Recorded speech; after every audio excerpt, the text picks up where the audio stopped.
Alors, professeur Alexandre Mignon, moi, je vous laisse la parole parce que vous êtes un spécialiste justement de toutes ces stratégies. Vous avez mis en place une structure permettant de collecter ces données et donc je vous donne immédiatement la parole. Très bien, merci à vous. Donc moi je suis Alexandre Mignon, je suis professeur d'anesthésie-réanimation à Paris Descartes. Je travaille à l'hôpital Cochin et effectivement nous avons monté avec 10 de mes collègues, dont le professeur Patrick Berge de l'Académie de médecine, Gilles Pialou, que vous avez peut-être vu à la télévision, Vincent Maréchal, virologue, et d'autres, une fondation qui s'appelle Covidia, qui est abritée à l'Institut de France et dont l'objet est de faire naturellement, de manière totalement bénévole, une information, de la recherche, un grand congrès qui aura lieu au mois de décembre prochain, et d'aider, notamment notre ouverture était initialement dédiée aux entreprises, et quand les pharmaciens se sont rapprochés de nous, nous avons trouvé que c'était une excellente idée de vous accompagner, de vous aider dans la possibilité de faire des tests et que ces tests soient utiles. Ils vont être utiles aujourd'hui, effectivement, comme vous l'avez expliqué, pour que les gens sachent un petit peu où ils en sont. Ils vont aussi être certainement très utiles à l'automne, quand vont risquer de se télescoper un certain nombre de pathologies qui pourraient être du Covid, mais qui pourraient être aussi des grippes classiques, saisonnières, ou des rhinites ou des infections qui ne seraient pas du Covid. Et dès lors, il y aura un intérêt évident de pouvoir faire du dépistage par les TROD, qui sont une technique simple, robuste, sensible et spécifique pour pouvoir dire si oui ou non vous avez rencontré le virus. Quand vous avez rencontré le virus à charge virale faible ou à charge virale forte, et en fonction de votre âge, de votre état d'immunité, vous développez une réaction immunitaire d'intensité variable, mais il y a toujours développement d'une réaction immunitaire. C'est tout à fait vrai pour les porteurs asymptomatiques. Mais ces porteurs asymptomatiques développent à l'évidence une réaction immunitaire qui est moins importante que ceux qui ont fait des formes graves de la maladie, qui eux vont développer une réponse immunitaire plus importante. Et c'est d'ailleurs probablement parce que cette réponse immunitaire est très importante qu'elle donne les formes graves de la maladie, notamment les syndromes de détresse respiratoire qui ont malheureusement emporté plus de 30 000 personnes dans notre pays à ce jour. Donc en pratique, cette réaction immunitaire, elle se fait sur les deux composantes de la réaction immunitaire, la réaction de type cellulaire, qu'on ne dose pas et qu'on ne teste pas très facilement, qui est l'activation des lymphocytes T, T4, T8, puis les lymphocytes T mémoire, puis les cellules NK, qui sont des cellules qui vont pouvoir détruire des cellules elles-mêmes infectées par du virus, et puis une réponse humorale, qui est le fait des lymphocytes B, qui vont ensuite faire fabriquer par des plasmocytes des immunoglobulines, qui sont des IgM ou des IgG, et qui vont prendre un peu de temps entre le moment où on a été en contact avec le virus et le moment où on les détecte. Donc ce qu'il faut bien comprendre, c'est que les TROD permettent de détecter la présence d'IgM ou d'IgG, c'est-à-dire qu'on a été à un moment donné en contact avec ces virus, avec ce virus. Ce n'est absolument pas un test diagnostique, rien à voir avec les tests PCR, naturellement, qui détectent la présence de particules virales, de matériel génétique du virus, ou éventuellement les tests qui peuvent demain arriver en pharmacie, qui s'appellent les tests salivaires, qui pourraient être réalisés en pharmacie très probablement, parce que le test PCR nécessite qu'on se protège, car la personne qui fait le test PCR peut faire tousser et cracher, et donc c'est nécessairement dans un laboratoire d'analyse médicale et pas possible dans la pharmacie. En revanche, les tests salivaires, probablement, pourraient arriver dans vos pharmacies. Mais en attendant, parlons des TROD. Donc les TROD sont des techniques qui ont déjà pignon sur rue. AAZ a été un des premiers notamment à faire un TROD sur l'autotest du sida, par exemple. Et ces tests ont fait l'objet d'une validation par les centres de référence. Ces centres de référence ont donc soumis des sérums ou du sang de patients qui étaient totalement, pour lequel on avait eu une PCR positive, qui étaient donc les témoins positifs, pour voir si on détectait ou non la présence des anticorps. et des gens qui n'avaient fait aucun signe clinique ou dont le sang ou le sérum a été utilisé alors que le Covid n'était pas dans notre pays. Et avec ces tests, ils sont arrivés à une sensibilité, à une spécificité au-delà de 98%, ce qui explique qu'effectivement, globalement, on peut être très, très, très rassurant sur quand le test est positif. Il convient donc de dire clairement qu'il n'y a quasiment aucun faux positif et qu'on a rencontré le virus, mais ce n'est pas 100% de spécificité. Aucun test aujourd'hui ne peut dire avoir 100% de spécificité. Et inversement, quand le test est négatif, ça veut dire qu'on n'a pas été en contact avec le virus, à la limite près de la sensibilité du test qui peut, avec 98 ou 99, je laisserai Fabien Larue vous donner les résultats de spécificité, de sensibilité de son test. Globalement, des TROD ont été testés. Je crois qu'il y en avait initialement 23 qui avaient été retenus, hein, pour pas dire de bêtises. Je vous ai entendu dire peut-être qu'il y en a même plus maintenant. Et nous, on s'est tourné préférentiellement vers les fabricants de TROD français. Il se trouve que AZ est un fabricant français qui nous a semblé assez correct et légitime de solliciter un fabricant français qui a une réputation absolument parfaite, qui a déjà des relations et des contrats très établis, notamment avec des régions, des entreprises, etc. Et donc, nous avons des relations tout à fait amicales, sans lien d'intérêt ou conflit d'intérêt avec A à Z, et nous travaillons aussi avec d'autres compagnies qui développent ces trolls. Alors, ce qui est très important de comprendre, c'est que si vous venez de rencontrer le virus, il faut attendre 8 jours pour qu'on puisse voir la détection d'une immunoglobuline, qui est dans un premier temps une IgM. Puis, dans un deuxième temps, et a fortiori, plus on attend, plus on va avoir arrivé une immunoglobuline de type G. Et en gros, on va avoir cette période intermédiaire où, en gros, des personnes pourraient être négatives pour le TROD, alors qu'en fait, ils ont rencontré le virus. Et c'est parfaitement vrai, notamment sur des gens qui sont des porteurs asymptomatiques, qui par ailleurs, pour les porteurs asymptomatiques, développent des réactions immunitaires moins intenses, moins fortes, et pour lesquelles les bandes que vous verrez sur les TROD sont moins importantes. On peut aussi le dire on peut aussi le voir avec d'autres technologies qui permettent de montrer que plus vous avez eu une forme clinique importante, plus vous avez eu une charge virale importante, plus cette réaction immunitaire, notamment de type anticorps, a été puissante et qu'elle peut être très très facilement identifiée. Alors que quand vous avez eu des charges virales plus faibles, voire vous avez été asymptomatique, vous développez une réaction immunitaire, mais elle est de moins forte intensité. Elle existe, mais elle est moins forte.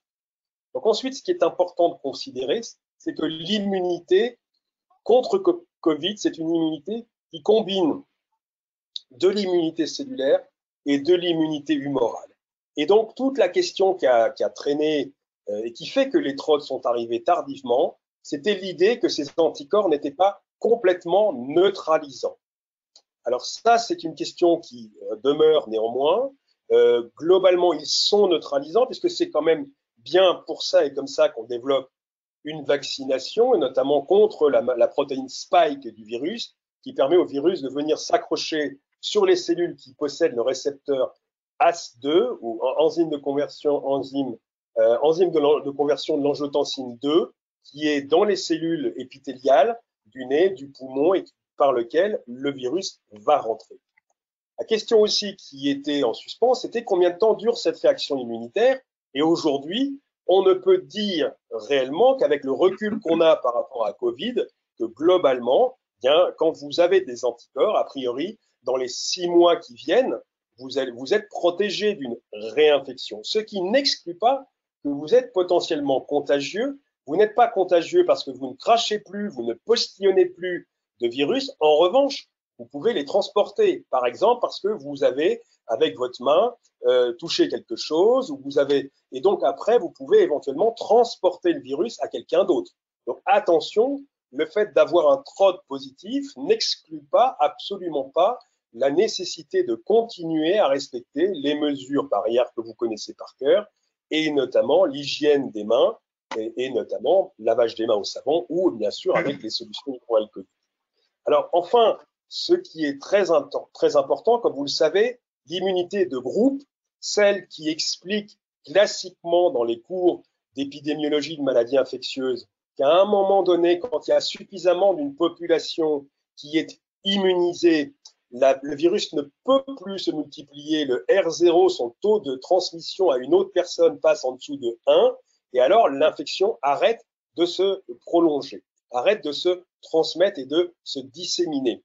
En fait, il y a beaucoup d'incertitudes autour de ces chiffres. On disait classiquement 60 à 70% de la population, une fois qu'elle a les anticorps, ça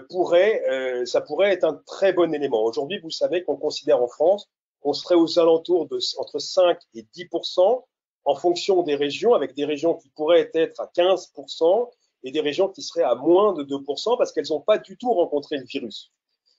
En l'occurrence, cette immunité de groupe, en fait, on est en train un petit peu de la revoir un peu à la baisse, au sens que possiblement, déjà 40% ou 50% d'une population qui l'aurait rencontré, peut-être ça serait déjà suffisant. Et il y a un autre élément que vous devez avoir en tête, c'est qu'il y a possiblement, c'est pas encore définitivement établi, des problématiques d'immunité croisée avec les 4 autres coronavirus du rhume, qui fait que des épitopes de ces coronavirus induisent une réaction immunitaire et que ces épitopes sont partagés en partie avec Covid, avec SARS-CoV-2, et donc on pourrait avoir moins de formes symptomatiques, notamment ça pourrait en partie expliquer les formes paucisymptomatiques ou asymptomatiques chez les enfants qui ont eu le rhume cet hiver et qui avaient rencontré 1 ou 2 ou 3 ou 4 de ces CoV, de ces coronavirus, mais qui sont les virus du rhume tout à fait classiques. Alors, le dernier point qui est important, c'est que puisque vous allez faire un travail de santé publique tout à fait important, et là, je vais vous dire, je suis médecin, mais je suis très scandalisé de la réaction corporatiste de l'ordre des médecins, c'est se fâchant contre le fait que les pharmaciens puissent faire des trodes, c'est nier la capacité et votre rôle dans la santé publique en général. C'est une réaction qui est débile. Donc, puisque vous allez quand même avoir beaucoup de gens qui vont passer dans les pharmacies pour se faire tester, je crois qu'il y a 2 possibilités pour vous. La première, c'est évidemment de délivrer de l'information à ces gens-là. Et la deuxième, c'est de profiter que vous faites des trodes pour que les informations que vous allez récupérer puissent faire l'objet d'un traitement de type santé publique. Et c'est ce que Pandemia, qui est en fait la fondation qui abrite la première expérience sur les pandémies qui s'appelle Covidia, eh bien, puisse vous rendre service. Et c'est la raison pour laquelle, peut-être tout à l'heure, je vous expliquerai, nous avons mis à disposition des pharmaciens. Donc là, il convient maintenant de le stabiliser avec les autorités qui vont bien pour qu'on soit parfaitement au clair sur la CNIL, sur la RGPD et toutes ces choses-là, mais qui comporte un questionnaire qui est rempli entre 5 et 8 minutes, et ça tombe bien puisque c'est il va y avoir un temps d'attente de la lecture du test TROD. Eh bien, c'est le moment qu'on pourrait utiliser pour que les gens qui sont venus se faire tester dans vos pharmacies puissent remplir ce questionnaire. Et ce questionnaire est un questionnaire totalement anonymisé, c'est-à-dire qu'une fois que le participant a donné son nom, son prénom, son email ou son 06, il reçoit soit par email sur son téléphone portable, soit sur son 06, un login et un password qui lui permet, une fois qu'il reclique dans cet élément, de rentrer dans un système où il n'apparaît plus comme un nom et un prénom, mais comme un numéro, ce qu'on appelle une technique de hachage, c'est-à-dire que vous êtes des chiffres, des lettres, etc. Donc ça, c'est la garantie de l'anonymat. Donc ça sera très important que les pharmaciens expliquent bien aux gens qui vont se faire tester chez eux qu'ils rentrent dans un système qui est CNIL, accepté, RGPD, et qui vont être totalement anonymisés, et dans lequel ils vont rentrer quelques éléments personnels, notamment leur commune d'habitation. La deuxième chose, c'est s'ils ont ou non été contaminés par Covid, c'est-à-dire s'ils ont fait un test PCR qui est positif, et ça c'est très très important parce qu'avec le nombre, on va bien sûr pouvoir valider la sensibilité et la spécificité des tests dont je vous ai déjà dit que le CNR, le Centre national de référence, a établi qu'elles étaient extraordinairement élevées, au-delà de 98% pour les 2, sensibilité et spécificité. Et puis ensuite, on va interroger sur est-ce qu'ils ont eu ou non des signes de la maladie, même s'ils n'ont pas été testés, car comme vous le savez, les tests sont arrivés très tardivement dans notre pays. Il y a plein de gens qui n'ont pas été testés et qui ont pourtant probablement fait Covid.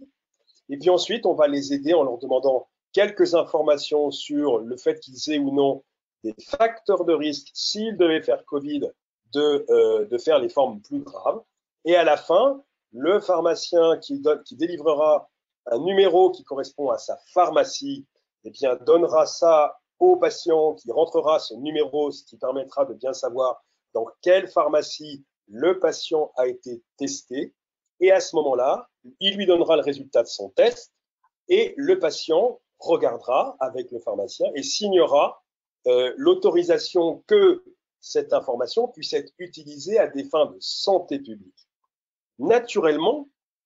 tout ça est sur la base du volontariat. C'est-à-dire qu'il y a peut-être des patients qui vont venir se présenter dans la pharmacie qui ne veulent pas du tout que cette information, même anonymisée, puisse être utilisée pour la santé publique. C'est tout à fait possible et naturellement, ça ne change rien. C'est-à-dire que vous leur ferez les TROD et leur information, ils ne seront propriétaires que de cette information. Et puis, tant pis. Nous pensons que c'est très utile en termes de santé publique. C'est très utile aussi pour les pharmaciens parce que ça permet de montrer que non seulement vous avez fait les TROD, mais qu'en plus vous vous intéressez aux résultats en termes de sérodiagnostic, en tout cas en termes de TROD, et qu'on voit au cours du temps comment les choses vont évoluer, puisque cette infection va évoluer au cours du temps, et qu'on puisse ensuite naturellement vous faire profiter les uns et les autres de tous les résultats par pharmacie, donc individuels naturellement, et ensuite se comparer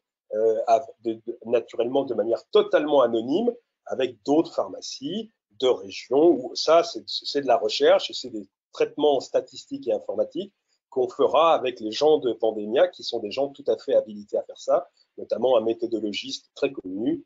qui s'appelle le professeur Eric Vico. Donc voilà un petit peu, si vous voulez, ce que je voulais vous dire sur la partie recherche, c'est-à-dire que vous pouvez aider des patients à comprendre